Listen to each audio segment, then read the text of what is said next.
देखो भाई इधर आओ, साइक्लिस्ट ऑन कर्व्ड रोड, क्या क्या होमवर्क? होमवर्क हम नेक्स्ट क्लास में डिस्कस करेंगे, आज का भी मिला के, ठीक है? आज ख़त्म करते हैं इसको, टाइम बचेगा तो उसी में कर लेंगे फिर। v स्पीड से जा रहे हैं, सुनो, एक साइक्लिस्ट है वो कांस्टेंट स्पीड से अगर मूव कर रहा है,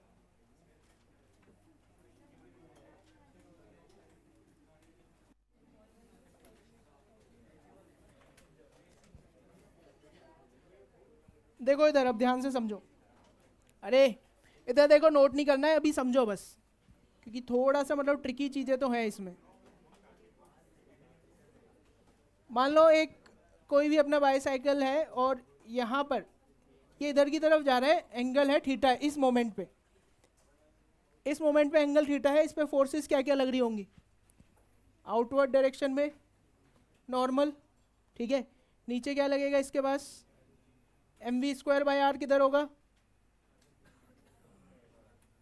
नॉर्मल की तरफ ही mv²/r भी। mg के अगर कंपोनेंट करें ये एंगल थीटा, तो ये वाला एंगल भी क्या हो जाएगा? थीटा, जो कि कितना होगा? mg cos थीटा, और इधर की तरफ क्या है? mg sin थीटा, ठीक है।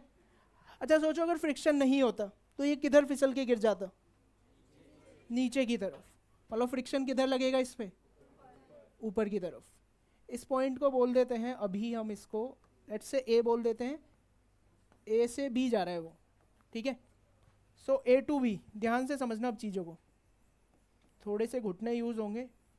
देखो इधर, अगर परपेंडिकुलर टू इंक्लाइन हम देख रहे हैं तो हमारे पास इक्वेशन क्या आएगी? Normal plus mv²/r is equals to mg cos theta. तो नॉर्मल यहाँ से क्या आ जाएगा अपने पास? mg cos theta minus mv²/r, ये होगा। अगर इसको कांस्टेंट स्पीड से चलना है तो फ्रिक्शन क्या होना चाहिए? कांस्टेंट स्पीड से चलने के लिए फ्रिक्शन की वैल्यू क्या होनी चाहिए? अरे कांस्टेंट स्पीड से चलने के लिए फ्रिक्शन की value, friction mg sin theta को बैलेंस करे, ठीक है। टेंजेंशियल डायरेक्शन में कोई फोर्स नहीं होनी चाहिए, तो फ्रिक्शन अपने पास है mg sin थीटा। अब यहाँ पे आओ, सुनो, अब अगर हम देखें भाई, एनालिसिस पार्ट पे आते हैं, जैसे जैसे हम ए से बी की तरफ जा रहे हैं, थीटा इज इंक्रीजिंग और decreasing. As we are going from A to B, theta is increasing और डिक्रीजिंग? डिक्रीज कर रहा है ना, ऐसे ऐसे जाएंगे तो थीटा कम होता चला जाएगा, यहाँ पे आके थीटा ऑलमोस्ट जीरो हो जाएगा। तो as we are going from A to B, theta is decreasing.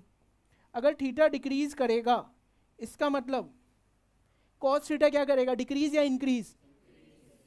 Cos theta increasing और sine theta, cos theta increasing है और साइन थीटा है डिक्रीजिंग अपने पास। सबको समझ में आया भाई यहाँ तक? किसी को कोई दिक्कत? अच्छा, अगर कॉस थीटा इंक्रीज कर रहा है तो इट मीन्स जो अपनी नॉर्मल की वैल्यू है, नॉर्मल की वैल्यू इंक्रीज करेगी या डिक्रीज करेगी? देखो mv²/r तो कांस्टेंट है, कांस्टेंट स्पीड के साथ चल रहे हैं, तो ये जो cos थीटा अगर इंक्रीज करेगा तो mg cos थीटा भी इंक्रीज करेगा। तो इसका मतलब हमें ये पता लग रहा है कि नॉर्मल इज इंक्रीजिंग। अगर नॉर्मल इंक्रीज करेगा तो fs मैक्स जो होता है, fs मैक्स क्या होता है अपने पास? Mu times of normal. तो अगर नॉर्मल इंक्रीज कर रहा है तो fs मैक्स इंक्रीज कर रहा है, ठीक है। fs max is increasing, fs max increase कर रहा है। अच्छा, mg sin theta, mg sin theta increase करेगा या डिक्रीज करेगा? डिक्रीज करेगा। तो यहाँ से हमें ये पता लग रहा है mg sin थीटा ये भी डिक्रीज कर रहा है, डिक्रीजिंग, ठीक है। और fs मैक्स तो बताइए इंक्रीजिंग है। सुनो, इसका मतलब क्या निकल के आया अपने पास? देखो, जो अवेलेबल फ्रिक्शन है, अवेलेबल फ्रिक्शन होता है अपने पास ये मैक्स टू मैक्स इतना अवेलेबल है, म्यू इंटू एन। और जो रिक्वायरमेंट है कांस्टेंट स्पीड से चलने के लिए वो क्या है अपने पास? mg sin theta. Available friction is increasing and required friction is decreasing. It means friction बहुत ज़्यादा अवेलेबल है, रिक्वायरमेंट अपने पास कम ही है। क्या यहाँ पर अपने पास कॉन्टैक्ट छूटने के चांसेस या फिसलने के चांसेस हैं या नहीं है? तो अपन खतरे की तरफ जा रहे हैं या सेफ्टी की तरफ जा रहे हैं? जैसे जैसे ऊपर जा रहे हैं, we are moving towards safety, ठीक है। अब हम आएंगे बी से लेकर सी, मान लो यहाँ तक मान लेते हैं कोई पॉइंट सी है, बी से सी, इस बार थीटा अपने इस तरफ है, ठीक है, और किसी भी इंस्टेंट पे थीटा इधर ले रहे हैं, अब या फिर हम थीटा वर्टिकल से ले रहे हैं, बी से सी की तरफ आएंगे, और इस मोमेंट पे ये एंगल मैंने थीटा बोल दिया इस बार, ठीक है। तो इस मोमेंट पे ये थीटा बोल दिया। अब इस पे भी इक्वेशंस लिखवाओ, क्या क्या होंगी। नीचे की तरफ तो हमें क्लियर है, क्या एक्ट करेगा, एम जी, इधर की तरफ नॉर्मल, और इधर की तरफ कौन सी force, M we square by are.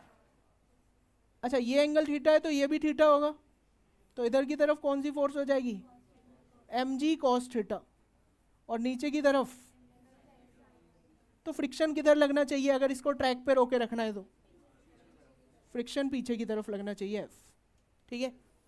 अब इसको लिख लेते हैं बी टू सी आ रहे हैं हम, ठीक है, B to C, B to C.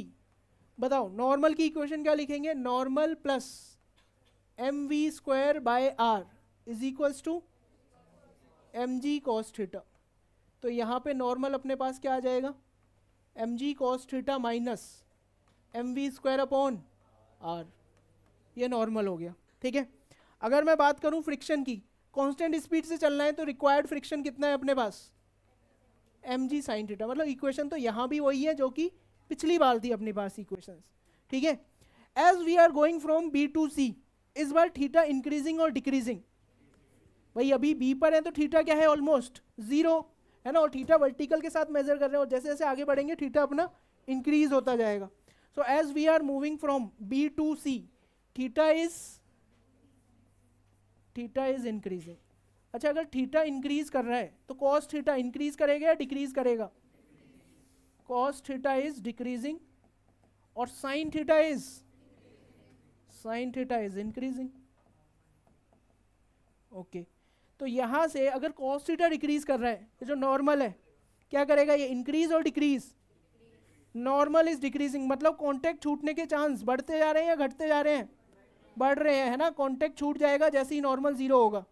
So normal is decreasing. अगर नॉर्मल डिक्रीज कर रहा है तो जो अवेलेबल फ्रिक्शन है अपने पास, that is F S max, ये क्या करेगा, ये क्या है, म्यू इंटू एन। अगर एन कम हुआ है तो एफ एस मैक्स भी क्या होगा, डिक्रीजिंग। और अगर मैं बात करूं एम जी साइन थीटा की, तो एम जी साइन थीटा इंक्रीजिंग और decreasing, M ji sine theta is increasing. M ji sine theta क्या था अपने पास, रिक्वायर्ड फ्रिक्शन, और एफ एस मैक्स क्या था अपने पास, अवेलेबल फ्रिक्शन। तो अवेलेबल फ्रिक्शन जो है वो कम होता जा रहा है, और रिक्वायरमेंट जो है फ्रिक्शन की वो बढ़ती जा रही है। इट मीन्स कॉन्टैक्ट छूटने के चांसेस बढ़ते जा रहे हैं या कम होते जा रहे हैं, बढ़ते जा रहे हैं। It means as we are moving from B to C, we are moving towards खतरा या फिर सेफ्टी, खतरे की तरफ जा रहे हैं कि जैसे जैसे नीचे की तरफ आओगे कॉन्टैक्ट छूटने के चांसेस तुम्हारे बढ़ते जाएंगे। क्वेश्चन क्या पूछा जाता है कि बताओ किस पॉइंट पर कॉन्टैक्ट छूटने के चांसेस सबसे ज्यादा है, ठीक है। तो यहां पर तुम्हें क्या देखने पे लग रहा है, बी पर ज्यादा है या सी पर ज्यादा है, सी पर, क्योंकि थीटा मैक्सिमम है तो सी पर कॉन्टैक्ट छूटने के चांसेस सबसे ज्यादा है। तो और दूसरा तरीका क्या होता है ऐसा पॉइंट पता लगाने का, मतलब इतनी भारी कैलकुलेशन करे बिना अगर हम निकालें, तो यहाँ पर सी से पहले देखोगे तो सेंटर ऑफ कर्वेचर इधर की तरफ बनेगा, है कि नहीं, और सी के बाद देखेंगे जस्ट तो सेंटर ऑफ कर्वेचर इधर की तरफ आएगा। तो ये एक ऐसा पॉइंट है जहाँ पर रेडियस ऑफ कर्वेचर या सेंटर ऑफ कर्वेचर ने अपनी पोजीशन चेंज कर ली। पहले वो हमेशा किधर की तरफ आ रहा था, लेफ्ट की तरफ, सी पॉइंट के बाद वो किधर आने लगा, राइट की तरफ। तो ऐसा पॉइंट जहाँ पे रेडियस ऑफ कर्वेचर अपना साइन बदल ले उसे हम बोलते हैं पॉइंट ऑफ इन्फ्लेक्शन। तो सी इज पॉइंट ऑफ इन्फ्लेक्शन, और पॉइंट ऑफ इन्फ्लेक्शन पे कॉन्टैक्ट छूटने के चांसेस सबसे ज़्यादा होते हैं। तो सी पर खतरा सबसे ज़्यादा है, सब मैक्सिमम चांसेस सी पर है जहाँ पर कॉन्टैक्ट छूट सकता है।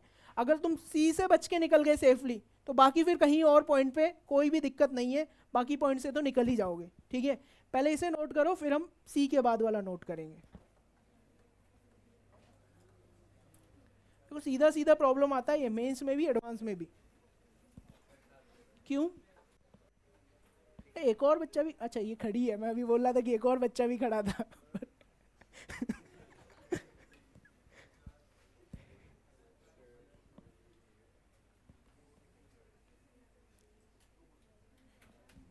नोट नहीं करना तेरे को? नोट कर फिर, पढ़ के क्यों नहीं आता घर से? बैठने के लिए पढ़ के आना होता है, और टाइम भी दिया था मैंने अच्छा खासा।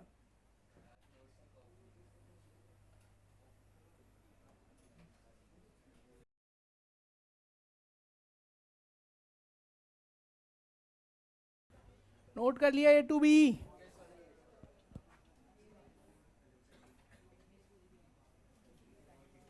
A to B को गायब कर देते हैं फिर।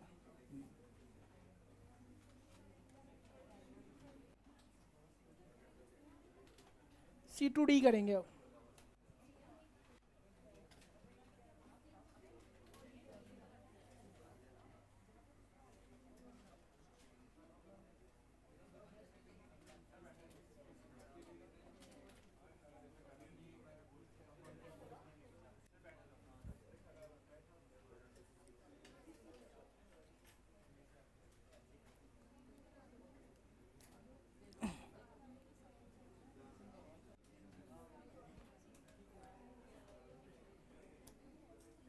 C to D में देखें तो ठीक है, mg नीचे लग रहा होगा, नॉर्मल इधर, आउटसाइड mv²/r। ये एंगल अगर थीटा है तो यहाँ पर हम बोल सकते हैं कि ये एंगल भी थीटा होगा, और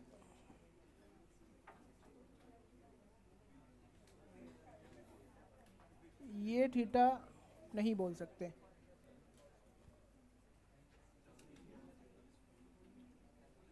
रेडियल डायरेक्शन,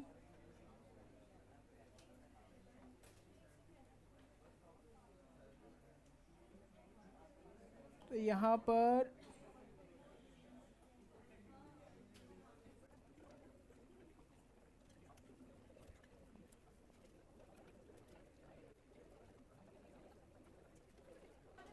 एक काम करते हैं, थीटा वर्टिकल से लेते हैं।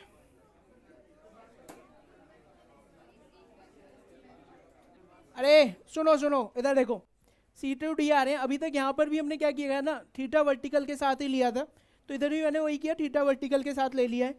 तो वर्टिकल और रेडियल डायरेक्शन में एंगल है थीटा, ये वर्टिकल ये रेडियल डायरेक्शन, तो एंगल हो गया थीटा। ठीक है, तो फ्रिक्शन मतलब mg का ये वाला component mg cos mg sin component वैसे ही है, mv²/r बाहर की तरफ।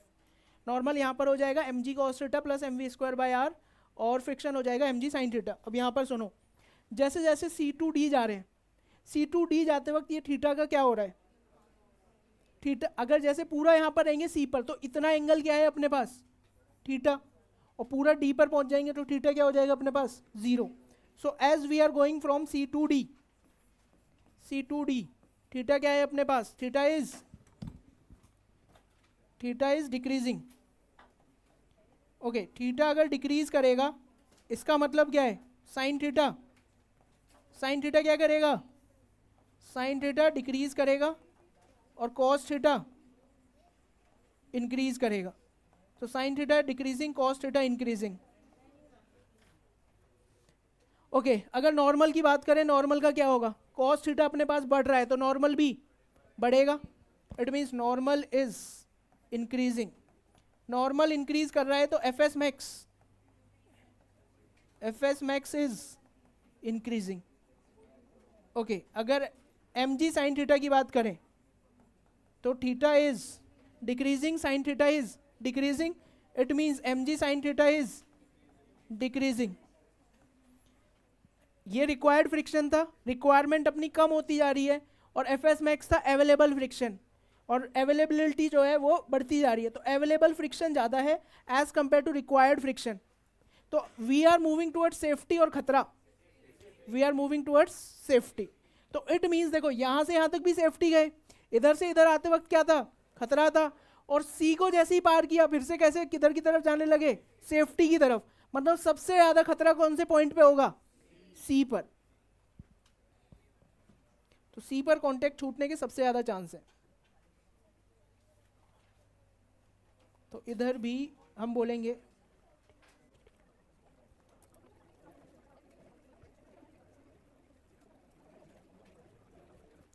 भाई ये सीटी वीटी कौन बजा रहा है, कौन है ये सीटी बाज?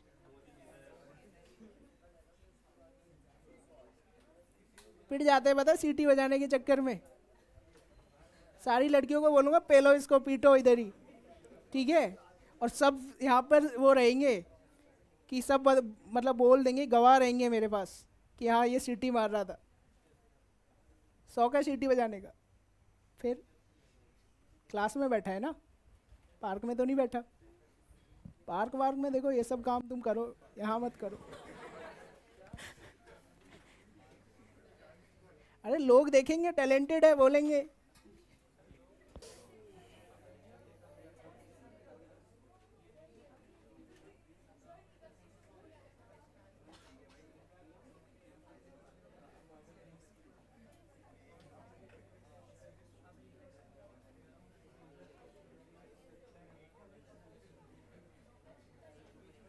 देखो सी इज द पॉइंट,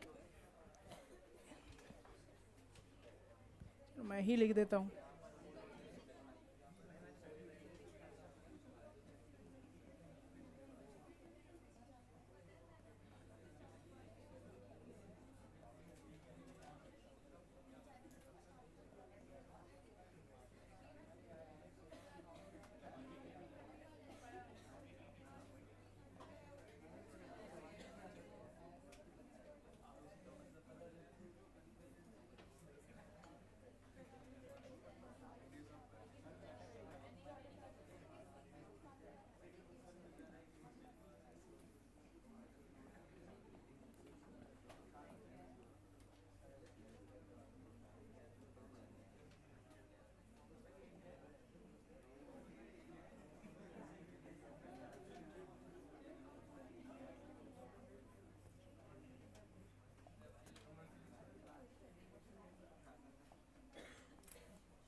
यही वाला तो ग्राफ है, इधर से इधर तक। नेक्स्ट है डेथ वेल या फिर रोटर। मौत का कुआं देखा है तुम लोगों ने? वही है, उसी की फिजिक्स है। मौत का कुआं जानते हो? यहाँ पर क्या होता है, लोग मतलब ऐसा एक सिलेंडर टाइप का होता है और उसमें बाइक या कार वगैरह चलाते हैं ऐसे, ठीक है। इसी को बोलते हैं हम डेथ वेल या रोटर। रोटर मतलब इट्स लाइक कि वॉशिंग मशीन होती है ना, ठीक है, तो वो रोटर ही है। उसका ड्रायर वाला पार्ट समझ लो पहले। जैसे सेमी ऑटोमेटिक होती है तो उसमें दो होती है। एक होता है ड्रायर। ड्रायर में क्या है, कपड़े डाल दो और गोल गोल घूमते हैं और कपड़े साइड साइड में चिपक जाते हैं, देखा होगा जब निकालते हैं उसको। तो वही है यहाँ पर, ठीक है। उसी की फिजिक्स को हम समझ रहे हैं यहाँ पर। तो हमें ये देखना है कि अगर कोई भी इस आर रेडियस के डेथ वेल में घूमना चाहता है तो उसकी मिनिमम स्पीड क्या होनी चाहिए घूमने के लिए, या ओमेगा क्या होना चाहिए, ठीक है। तो देखो यहाँ पर भी घूम रहा है तो इस पर सेंट्रीफ्यूगल किधर लगेगी? सेंट्रीफ्यूगल बाहर की तरफ लगेगी, कितनी, m omega square into r. और इधर क्या लग रहा होगा भाई? नॉर्मल। नीचे की तरफ, नीचे गिरने से कौन रोकेगा? तो फ्रिक्शन ऊपर लगेगा, ऊपर फ्रिक्शन लग रहा होगा एफ, ठीक है। तो अगर हम देखें यहाँ पर तो जो अपने पास नॉर्मल होगा, नॉर्मल की वैल्यू क्या होगी? M omega square are. और फ्रिक्शन किसके बराबर होगा? एम जी के बराबर, है ना। और फ्रिक्शन की अगर मेरे को मैक्सिमम ओमेगा निकालना है या मैक्सिमम स्पीड निकालनी है तो फ्रिक्शन की मैक्सिमम वैल्यू यूज करूंगा, that is mu into N is equals to M g. Mu into m omega square r is equals to M g. M से एम कैंसिल, तो अपने पास ओमेगा कितना आ जाएगा? ओमेगा आ जाएगा जी ओवर म्यू आर। ये omega maximum है।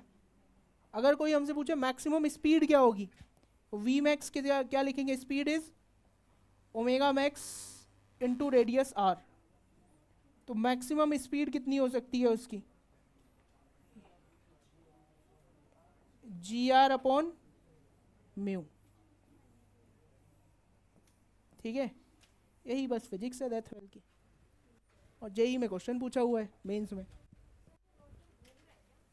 Rotor, हाँ मतलब ये या तो एक हो सकता है ये ब्लॉक घूमे इसमें, या फिर ब्लॉक को वहीं रखा, इसको घुमा दिया सिलेंडर को। क्या मिनिमम क्या, मिनिमम, अच्छा हाँ मिनिमम वैल्यू है, ये सही बोल रहा, ये मिनिमम वैल्यू है, मिनिमम एटलीस्ट इतनी स्पीड होनी चाहिए।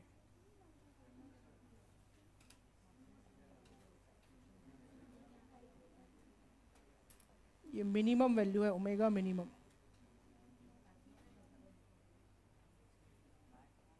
मतलब इससे बड़ी कुछ भी है, घूमता रहेगा, मैक्सिमम के बारे में तो सोचना ही नहीं। तो अगर उसको सेफली घूमना है तो omega should be greater than equals to omega minimum, same with the speed.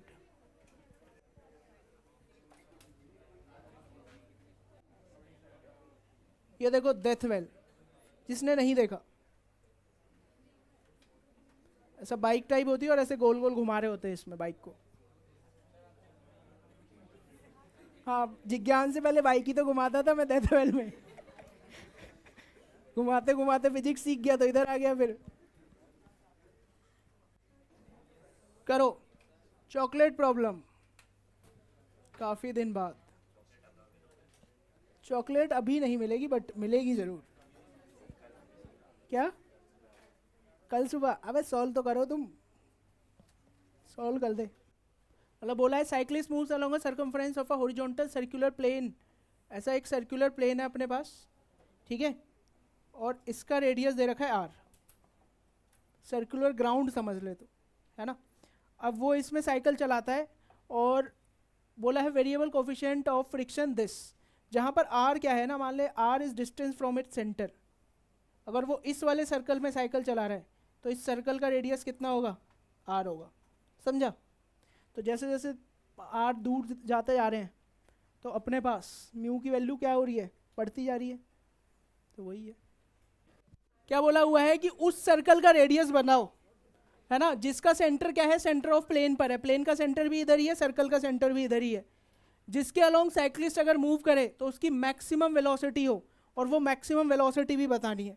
हम मान लेते हैं किसी भी जनरल रेडियस आर के सर्कल में वो घूम रहा होगा साइक्लिस्ट यहाँ पे, इस पे फोर्सेस बताओ किधर किधर और कौन सी लगेगी।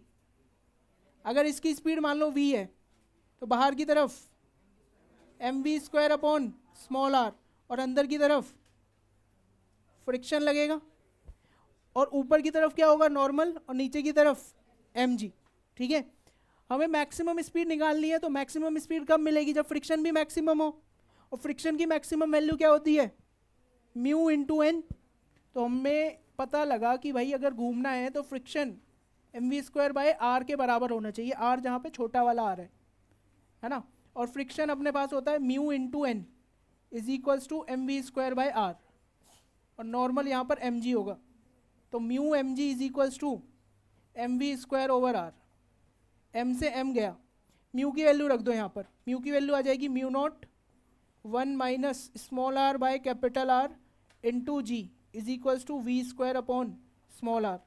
तो यहाँ से देखो वी स्क्वायर की वैल्यू कितनी आ जाएगी तुम्हारे पास, mu not into G small are minus small R का स्क्वायर अपॉन कैपिटल आर। ये स्पीड आ रही है, रूट ले लेंगे तो स्पीड हो जाएगी, ठीक है। लेकिन उसने क्या पूछी हुई है, मैक्सिमम वेलोसिटी। जब भी कोई चीज़ मैक्सिमम या मिनिमम होती है वो कैसे पता करते हैं, डिफरेंशिएशन से। इट मीन्स स्पीड का डिफरेंशिएशन क्या होना चाहिए, ज़ीरो, या फिर स्पीड के स्क्वायर का डिफरेंशिएशन भी क्या होना चाहिए, ज़ीरो, ठीक है। तो फॉर वी मैक्स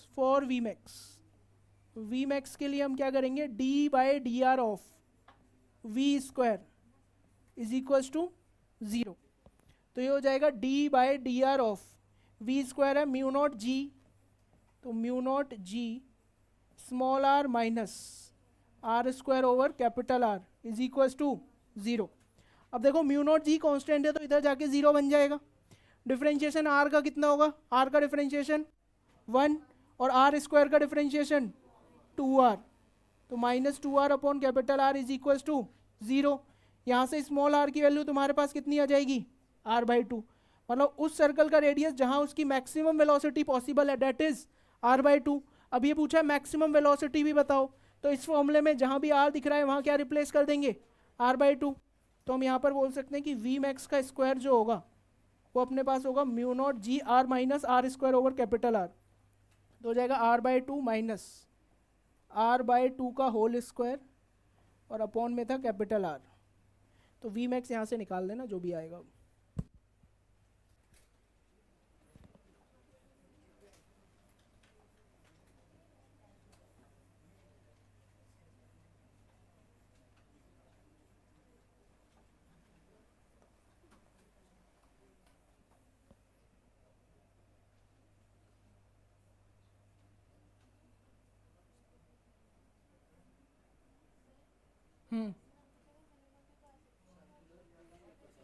सिंपल सा सवाल है, सेम सवाल एडवांस में पूछा हुआ है और मेंस में तो खैर पूछा ही है। ओमेगा से इसे घुमा रहा है हमने, है ना, बोला रेडियल या, और यहाँ पर क्या थी ना, ऐसे टनल टाइप थी ये, ठीक है। तो इसमें कोई बॉल रखेंगे और डिस्क को घुमाना शुरू कर दे, तो ये बॉल किधर जाएगी, अंदर की तरफ या बाहर की तरफ? बाहर की तरफ जाएगी, ठीक है। ये बाहर निकल रही होगी टाइम के साथ। बोला रेडियल वेलोसिटी बताओ, टेंजेंशियल वेलोसिटी बताओ और नेट वेलोसिटी बताओ कब? When ball leaves, just leaves the disc, मतलब बॉल जस्ट बिल्कुल एंड पे पहुंचेगी उस टाइम पे।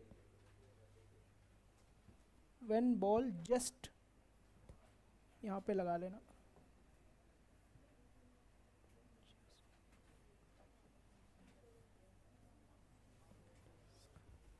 इनिशियली स्मॉल आर डिस्टेंस पे, याद रखना यहाँ सेंटर से मत ले लेना, इनिशियली स्मॉल आर पे थी, टी इज इक्वल टू 0 पर। देखो अब इधर सुनो,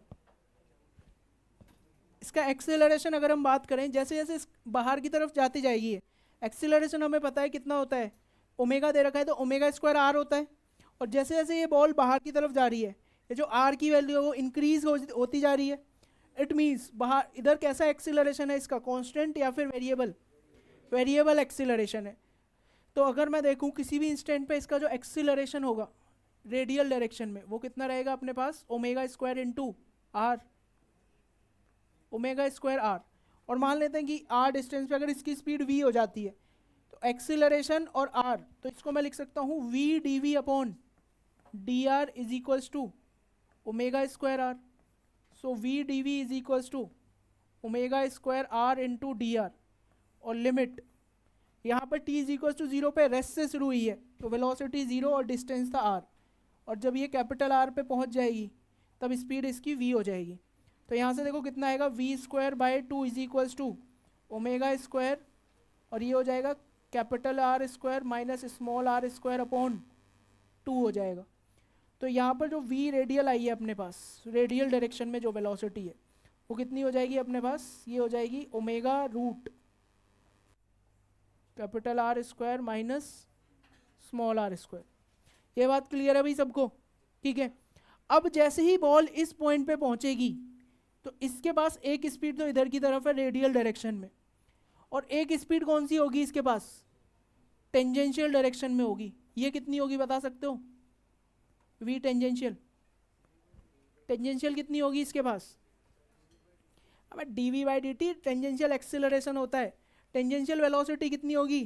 हाँ भाई आयुष, आर्यन, ओमेगा आर होगी। सिंपल सी बात है, घूम रहा है इधर की तरफ, वेलोसिटी क्या रहेगी, ओमेगा आर। मतलब ऐसे समझो कि अगर यहाँ पे कोई पॉइंट होता तो उस पॉइंट की स्पीड तुम क्या बोलते? अरे भाई अगर यहाँ डिस्क होती, डिस्क नॉर्मल रोटेट कर रही है ना, और मैं तुमसे बोल दूँ कि ये ओमेगा से घूम रही है, इस पॉइंट की स्पीड अगर तुमसे पूछूं तो क्या बोलोगे? ओमेगा आर इस डायरेक्शन में। और हमें पता है कि जब कोई ऑब्जेक्ट मूविंग फ्रेम से जाती है, निकल फेंकी जाती है, तो उसको मूविंग फ्रेम की स्पीड मिल जाती है। तो सेम बॉल के लिए भी तो यही हो रहा है कि इस पॉइंट की स्पीड क्या थी, ओमेगा आर, और मूविंग फ्रेम से ऑब्जेक्ट निकली है तो एक मूविंग फ्रेम की स्पीड भी होगी जो कि कितनी है अपने पास, omega into R. Net speed इसके पास कितनी हो जाएगी, नेट ये कुछ इस डायरेक्शन में जाने वाली है। तो देखो टेंजेंस, ए पार्ट का तो ये आंसर हो गया रेडियल वेलोसिटी, बी पार्ट का आंसर हो गया tangential velocity is omega into r, और सी पार्ट का आंसर अगर हम देखें वी नेट क्या हो जाएगा, square root of v r का स्क्वायर प्लस वी टी का स्क्वायर। तो ये हो जाएगा omega square capital R square minus small r square plus omega square capital R square. ठीक है। और ऐसा ही सेम टाइप का प्रॉब्लम जेई एडवांस में पूछा हुआ है, और one of the difficult problem है वो। एक पार्ट तो सॉल्व हो जाता है उसका, पर दूसरा नहीं हो पाता है।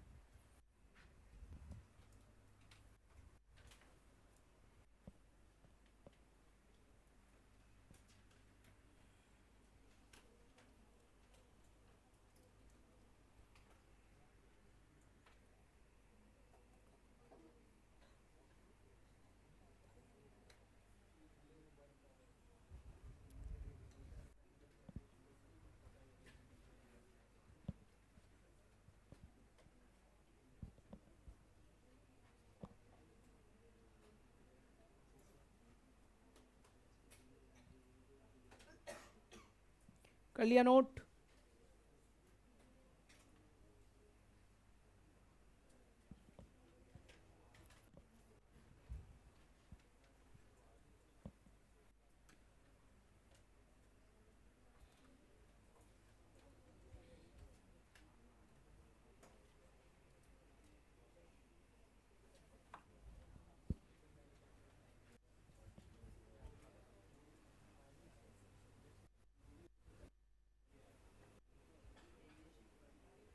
नोट कर लिया तूने? नेक्स्ट प्रॉब्लम देखो, बहुत ही सिंपल प्रॉब्लम है, करो।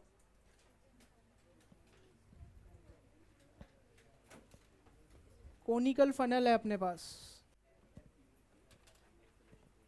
देखिए कोनिकल फनल तुम लोगों ने केमिस्ट्री लैब वगैरह में होती है, घरों में भी होती है। तो वही पूछा, स्पीड ऑफ द पार्टिकल क्या होगी अगर इधर घूम रहा है आर रेडियस के सर्कल में। ठीक है, वेरिएबल्स तुम्हें ऑलरेडी गिवन है, थीटा है, एच गिवन है, कोई फ्रिक्शन वगैरह नहीं है यहाँ पर। ठीक है, म्यू 0 है।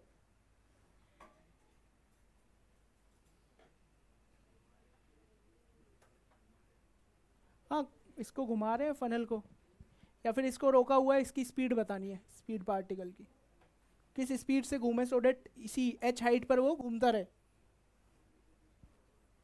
फनल को फिक्स कर दिया, वही मौत का कुआं टाइप सही कुछ कुछ, या फिर बैंकिंग ऑन रोड्स की तरह भी बोल सकते हो तुम, विदाउट फ्रिक्शन वाला केस। अब कर दो, बैंकिंग की तरह है, जस्ट बिल्कुल सेम डेरिवेशन। बैंकिंग में जब म्यू 0 था वही वाला केस है ये भी, बस थीटा थोड़ा बहुत अलग है। बैंकिंग में हॉरिजॉन्टल के साथ लेते थे, यहाँ वर्टिकल के साथ लिया हुआ है। करो, देखो सबका आंसर आना चाहिए इसमें तो। बोलिए सर।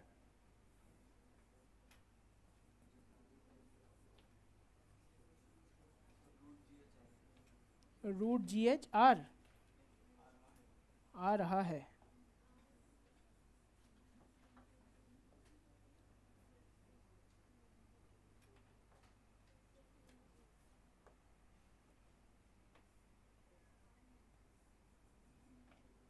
ये एंगल थीटा 90 माइनस थीटा, तो ये थीटा।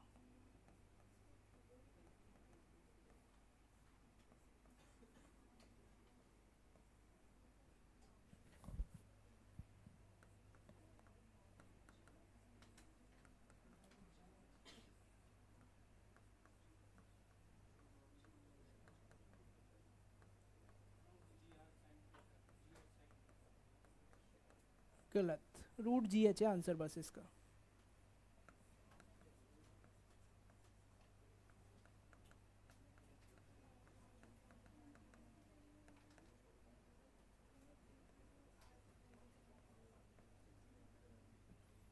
इस ट्राइंगल में अगर टेन थीटा देखें, ये जो ट्राइंगल है इसमें टेन थीटा क्या आ जाएगा, आर अपॉन एच।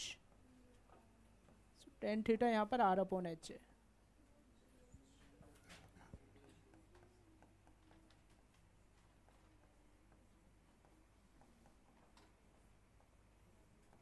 तो v की वैल्यू यहाँ पे रूट जी एच आ जाएगी।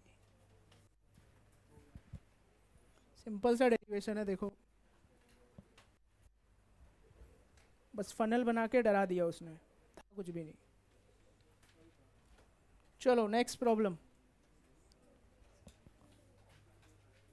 ये करो। Find omega such that block remains at rest with respect to elevator. ये एलिवेटर है और यहाँ ऐसे समझ लो रस्सी से बंधा हुआ है, ठीक है, और घुमा रहे हैं इसको ऐसे गोल गोल पाथ में हॉरिजॉन्टली ओमेगा से। तुम्हें बस ओमेगा बताना है कि ये एलिवेटर के रेस्पेक्ट में रेस्ट में रहे, क्योंकि ग्राउंड से देखने में तो सर्कुलर पाथ में तो मूव कर ही रहे हैं हम।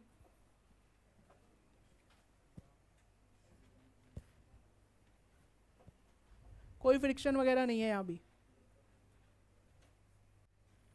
और नेक्स्ट क्लास से हम शुरू करेंगे वर्क, पावर, एनर्जी, और इसका डिस्कशन होगा। तो ये मास एम किस रेडियस के सर्कल में घूम रहा है, मास एम किस सर्कल के रेडियस में घूम रहा है, क्या है, जिस सर्कल में मास एम घूम रहा है उसका रेडियस क्या है, स्मॉल आर है या एल है, कैपिटल आर है ना, तो इस पर सेंट्रीफ्यूगल तो m omega square capital R लगेगी। नहीं भाई, वो यहीं पे रुका हुआ है, बस इसी पोजीशन पे रुका हुआ है, इसीलिए तो आर मैंने मेंशन किया है।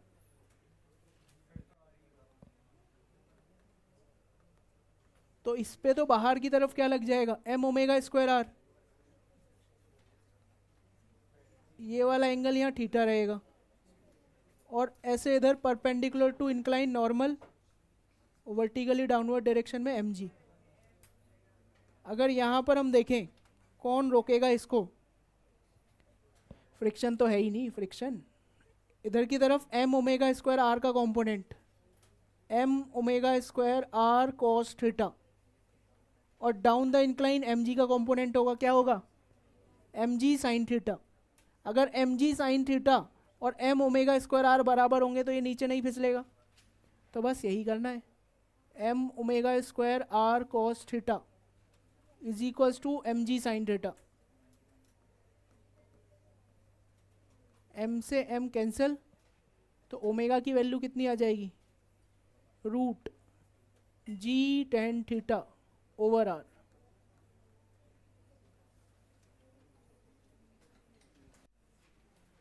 सिंपल सा प्रॉब्लम फिर से, और इसी के साथ छुट्टी।